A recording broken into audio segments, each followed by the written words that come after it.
हाँ जी। तो देखो, वो जो खालीपन की बात हमने जो कल की थी वो एक अलग प्रकार का खालीपन है, जो परमात्मा के बगैर का खालीपन है, जो पीड़ाओं से भरा खालीपन है ना। वो एक बात हो गई। आज हम दूसरे खालीपन की बात करेंगे, है ना। और वो जो ध्यान के रास्ते आता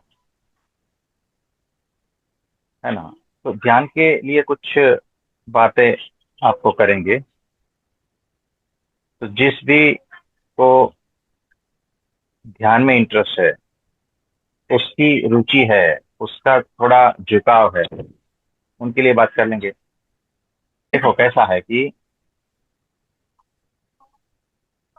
अगर हम आपको कहे कि आप गुस्सा करो अभी इसी वक्त, तो आप नहीं कर पाओगे। अगर हम आपको कहे कि गुस्सा करना है, लेकिन आपके जो दांत है ना ऐसे करते हैं ना, मुट्ठियां ऐसे भींचते हैं, और चेहरा थोड़ा फुगा हुआ, थोड़ा सा तना हुआ, आंखें लाल हो जाती है, शरीर कांपने जैसा हो जाता है ना। कुछ भीतर से ऐसा हलचल मचती है, वो किए बगैर आप गुस्सा करो तो नहीं कर पाओगे। और ये जो मैंने कहा सारे चिन्ह, वो करने के बाद भी जरूरी नहीं है कि गुस्सा कर पाओ। दो परिस्थिति है, समझना। एक तो है कि दांत और मुट्ठियों को भींचना है, आंखें लाल, चेहरा तंग, शरीर में कंपन, और उस तरह से एक्शन मोड में आ जाना है। ये एक परिस्थिति हो गई। और जो गुस्सा है वो दूसरी परिस्थिति है। गुस्सा ऐसा जरूरी नहीं है कि हर सिचुएशन में आए, और फिर भी कुछ ऐसा सिचुएशन क्रिएट होता है, तब गुस्सा उसमें उतरता है। आप समझे? यानी एक है बाह्य परिस्थिति, वो जो अगर ठीक ठाक है तो गुस्सा उतर आता। वैसे ही प्रेम का भी ऐसा है। ऐसा जरूरी नहीं है कि हर परिस्थिति में प्रेम में ही हो आप। उसके लिए भी कुछ ऐसी कंडीशन होती है, तब वो उतरता है, नहीं तो नहीं उतरता। जैसे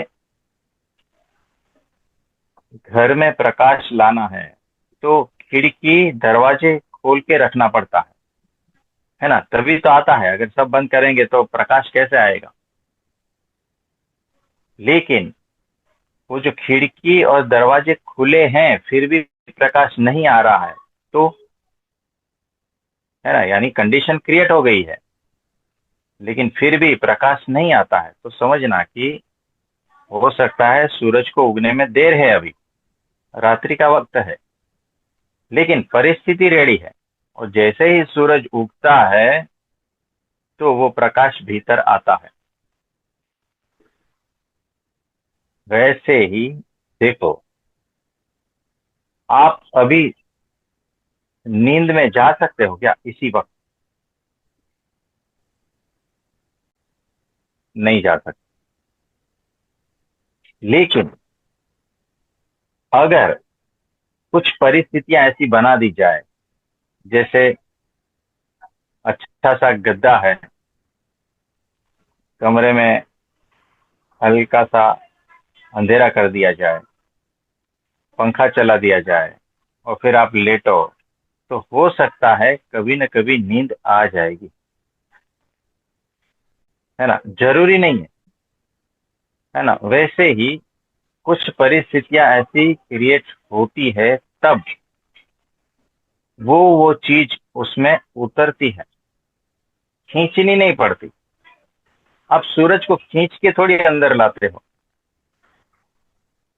सिर्फ तैयारी करते हो ना।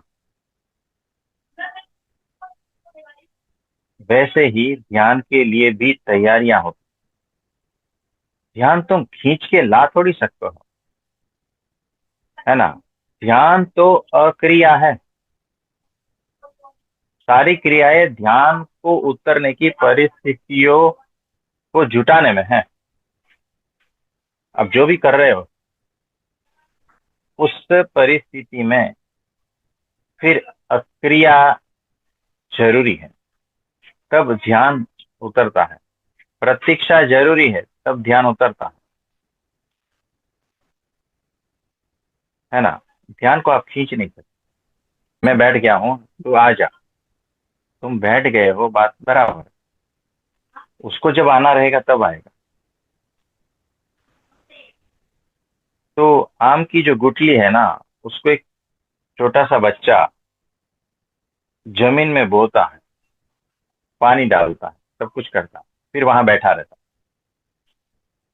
है। आधा घंटा बैठता है, फिर 1 घंटा बैठता है, फिर वो सोचता है कि अभी तक इसमें से वो निकला क्यों नहीं, है ना। इसमें से वो अंकुर फूट के वो जो पौधा निकला क्यों नहीं। उसे ऐसा लगता है कि अभी बो दी तो आज ही आ जाएगा, ऐसा नहीं। वो फिर खोदता है, निकालता है गुठली, देखता है अरे नहीं आया, वापस डालता है, वापस 1 घंटा बैठता है, वापस खोद के निकालता है, वापस डालता है, फिर 1-2 घंटे बच्चों के साथ में खेलता है, फिर शाम को आके वापस देखता है अरे अभी तक नहीं हुआ है, फिर खोद के निकालता है। ये क्या कर रहा है बच्चा? ये बच्चा आम की गुठली में से पौधा निकलने की जो प्रतीक्षा कर रहा है, लेकिन प्रतीक्षा किस तरह से कर रहा है ना, बार बार देखना, अधैर्य से। तो ध्यान का भी वैसा ही है। तो वहां अक्रिया यानी कुछ नहीं करना, प्लस प्रतीक्षा, अनंत धैर्य के साथ में प्रतीक्षा। यानी अक्रिया, कुछ भी नहीं करना। अच्छा, कुछ भी नहीं करना कैसे करे? ये जो कैसे करे प्रश्न पूछा है ना, वो सारी गड़बड़ कर देता है। तो अक्रिया, कुछ भी नहीं करना, प्लस अनंत धैर्य, अनंत प्रतीक्षा, तब किसी क्षणों में ध्यान उतरता है ना। अब आंख बंद करके बैठ गया और ऐसा लग गया ये वो सब, कोई बात नहीं, ठीक है। जितनी अपेक्षा है वो छोटे बच्चे को देखो उसमें से, और बार बार उस प्रकार का एक्शन ले रहा है, तो वो वो जो गुटली है ना, वो फिर खराब हो जाएगी, उसमें से कुछ नहीं निकलेगा। तो एक बीज को भी जमीन में गाड़ना पड़ता है, अंधेरा देना पड़ता है, पानी देना पड़ता है, प्रकाश तो बाद में जरूरत पड़ेगी। तो ये सारी कंडीशन उसको देनी पड़ती है, तब जाके वो थोड़ा सा अंकुरित होता है। वैसे ही ध्यान को भी कुछ कंडीशन देनी पड़ती है। वैसी कंडीशन अगर क्रिएट हो जाए तो फिर वो ध्यान जो है अपने आप उतरने लगता है।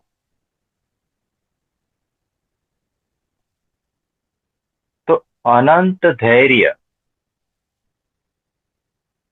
तो तत्क्षण ध्यान लगता है। और संपूर्ण अधैर्य, तो अनंत जन्म लग सकता है। आप समझे? जब अनंत धैर्य मेरे भीतर है ना, तो इसी पल वो सामने है, परमात्मा तुरंत प्रकट हो जाएगा उस ध्यान में। और अगर जीरो धैर्य है,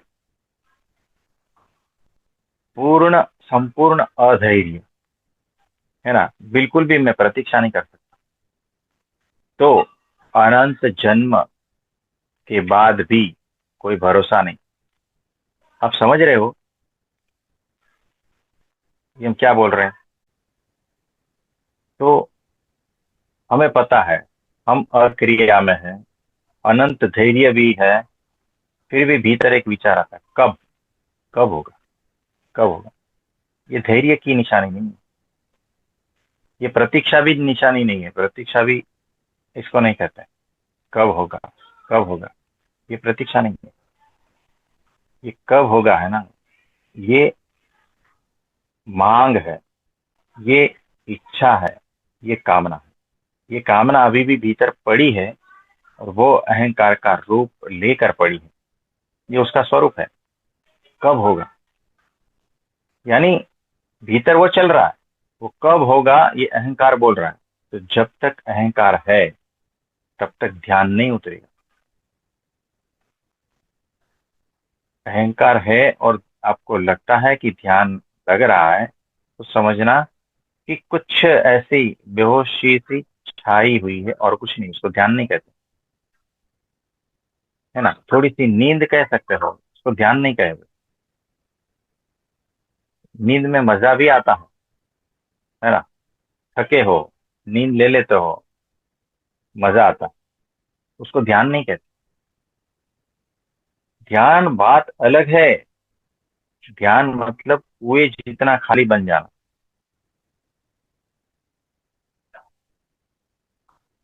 ये वैसा है। तो अनंत धैर्य, प्रतीक्षा, बस अनंत धैर्य। कब, मुझे पता नहीं। जब आए तब आए, बात खत्म। उससे आगे मैं कुछ भी नहीं सोचता, मेरी कोई मांग ही नहीं। मैंने सिचुएशन क्रिएट कर दिया है, बात खत्म, है ना। तो जब भी उसकी मर्जी तब आ जाएगा, नहीं मर्जी नहीं आएगा, फिर भी मैं फरियाद थोड़ी करूंगा। आपने खिड़की दरवाजे खोल दिए हैं और अगर सूर्य का प्रकाश नहीं आया तो किसे फरियाद करोगे बताओ? नहीं आएगा तो नहीं आएगा, मैंने तो अपनी ओर से कर दिया ना। तो ध्यान में ले जाने तक क्रियाएं हैं, उसके बाद में अक्रिया, यानी क्रिया फिर शून्यता, अक्रिया, क्रिया शून्य योग से ध्यान घटता है, समाधि घटित होती है। तो वो जो क्रिया है ना, वो शून्य तक लाने की, यानी पहले क्रिया, उसके तीन सूत्र है, उसके तीन स्टेप्स है, वो मैं अभी नहीं बताऊंगा, वो प्रैक्टिकली होगा, तो इस प्लेटफॉर्म पे नहीं बताया जाएगा, है ना। तो तीन सूत्र है उसके, कि वो क्रिया के तीन सूत्र, तीन स्टेप्स, और उसके बाद में परम शून्यता, परम खालीपन। वैसी स्थिति को अगर आप निर्माण करने में सक्षम हुए, तो जिस ध्यान की मैं बात कर रहा हूं ना, जो असली ध्यान, वो अपने आप उतरने लगेगा।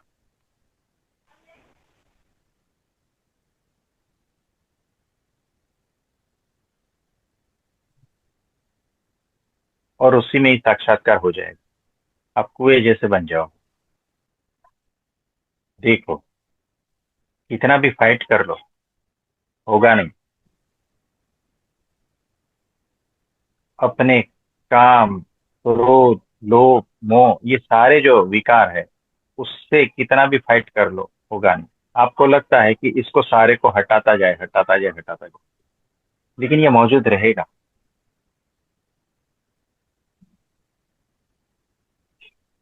हमने कहा था कि रोज के पत्थरों को हटाते जाओ, हटाते जाओ, हटा, इसका मतलब ये नहीं है कि उसको एक्चुअल हटाना, आप हटा ही नहीं पाओगे।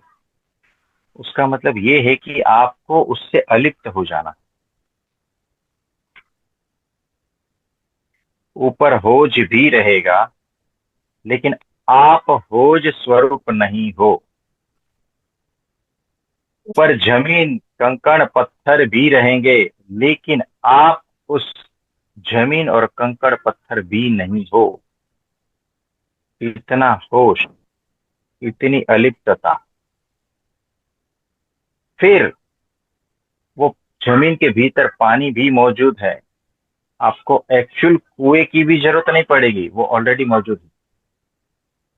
हम आपको कहते हैं कि उस सारे से अलिप्त होकर आप कुएं जैसे बन जाओ, खाली। यानी वो जो पानी है ना जमीन के भीतर, वो तो है ही, वो तो खोदेंगे तो दिखेगा कुआं, लेकिन फिर भी वो कुआं ही है। उसके ऊपर जमीन है, कंकड़ पत्थर है, उसके ऊपर होज बना है। ये सारा कुछ होते हुए भी आप कुएं स्वरूप हो। ये असली खालीपन है। वैसे हो जाना। असली खालीपन का मतलब है कि अलिप्तता, संपूर्ण अलिप्तता। होज से भी, जमीन से भी, कंकड़ पत्थर से भी अलिप्तता। तब आप उस कुएं में स्थित हो जाते हैं। एक्चुअल खालीपन वो है। तो वो कैसे कंडीशन, ये जितनी भी कंडीशन है वहां तक पहुंचने की, वो किस तरह से हो, उसके वो तीन स्टेप्स, तीन सूत्र। और उसके बाद में वो शून्य था, यानी उसमें आप स्थित हो गए, उस कुएं में, वो खालीपन में, वो शून्यता में। और फिर वो आता है, जब आता है तब आता है धैर्य प्रतीक्षा, अपेक्षा रहित प्रतीक्षा में स्थित हो जाना। बस वो उतर जाएगा, बात खत्म हो गई। तो बोझ अपनी जगह पड़ा रहेगा, कंकड़ पत्थर अपनी जगह पड़े रहेंगे, और आप वहां स्थित हो जाते हैं। तो सारा कुछ होते हुए भी आप उस परम स्थिति में स्थित हो जाते हो। फिर उसको हटाने की क्या जरूरत पड़ेगी, हटे हुए ही है। एक बार आप ये सारे के होते हुए भी, यानी कि होज कंकड़ पत्थर मिट्टी जो भी है उसके होते हुए भी अपने उस कुएं में स्थित हो गए, तो उसको हटाने की जरूरत नहीं, अपने आप हटे हुए ही है। आपके लिए वो हटे हुए ही।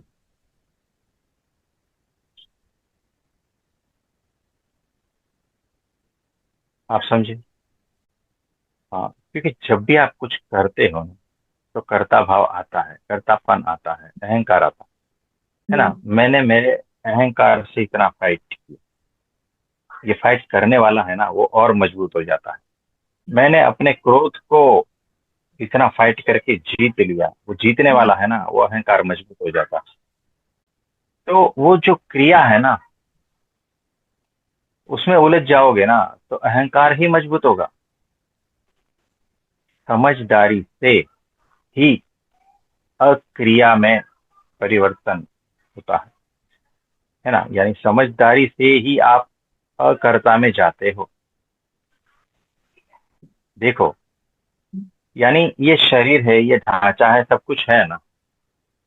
मैं कितना भी फाइट कर लूं इस शरीर पर, कोई मतलब नहीं। लेकिन समझदारी से मैं इस शरीर से अलिप्त रहूं, तो बात बन जाएगी। यानी जितने भी महापुरुष है ये सारे इंस्ट्रूमेंट के साथ ही तो है ना।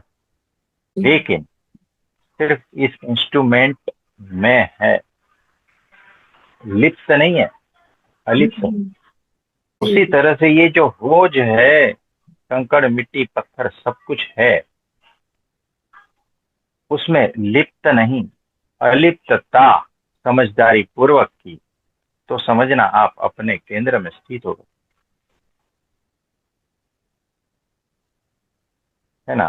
तो महापुरुषों में और हम में उतना फर्क है कि वो अलिप्तता में है, सारा कुछ होते हुए भी। ये ढांचा है ना, के समझ। भीतर सब कुछ है ना, मन भी है, ये सारा विचार है, सब कुछ है, लेकिन हैज ए इंस्ट्रूमेंट, फिर भी अलिप्तता है। तो सब कुछ होते हुए भी केंद्र में स्थित हुआ जा सकता है, होश समझदारी पूर्वक, है ना, अक्रिया से। अक्रिया प्लस अपेक्षा रहित प्रतीक्षा, हम्म। क्रिया प्लस अपेक्षा रहित प्रतीक्षा, तो कभी कभी हम प्रतीक्षा करते हैं, लेकिन उसमें थोड़ी अपेक्षा रहती है ना। जी। जहाँ अपेक्षा रहती है वहां पर कर्ता भाव है अभी भी मौजूद, है ना। हम्म। अभी भी थोड़ा सा अहंकार का पार्ट है। तो अपेक्षा रहित प्रतीक्षा यानी अकर्ता भाव, अवेटनिंग कहते हैं ना, बस सिर्फ। तो वो हो गया शून्य। क्रिया फिर शून्य, अक्रिया इज इक्वल टू असली ध्यान उतरता है ना। इसको कहते हैं क्रिया शून्य योग। और योग किससे? समुंदर से योग, है ना। तो ये पूरा जो है ना क्रिया शून्य योग, ये तीन, हाँ, 3 दिन का पूरा वर्कशॉप जैसा है। अगर हम प्रैक्टिकली कराए ना तो ये बात है जिसकी बात हमने आपको आज कही। तो वो जो क्रिया है ना, वो कौन सी क्रिया करे ताकि उस शून्य में उतरा जाए, है ना। तो राइट क्रिया करोगे तो ही वो शून्य तक पहुंचोगे,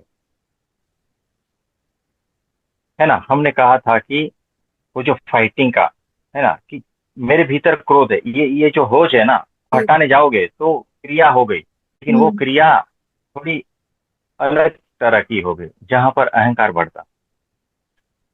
हमें वैसी क्रिया करनी है जहां पर अहंकार शून्य हो जाता। होश हम्म। पूर्वक, हाँ, होश पूर्वक हर क्षण वो टिकता है। तो समझना आप उस कुएं में ही स्थित हो। फिर ऊपर ऊपर कितना दूर तक जो है ना होश फैला है, कोई फर्क नहीं पड़ता। तो जी। देखो कैसा है कि अभी एक कुआं है, दूसरे खेत में दूसरा कुआं है ना, तीसरे खेत में तीसरा है।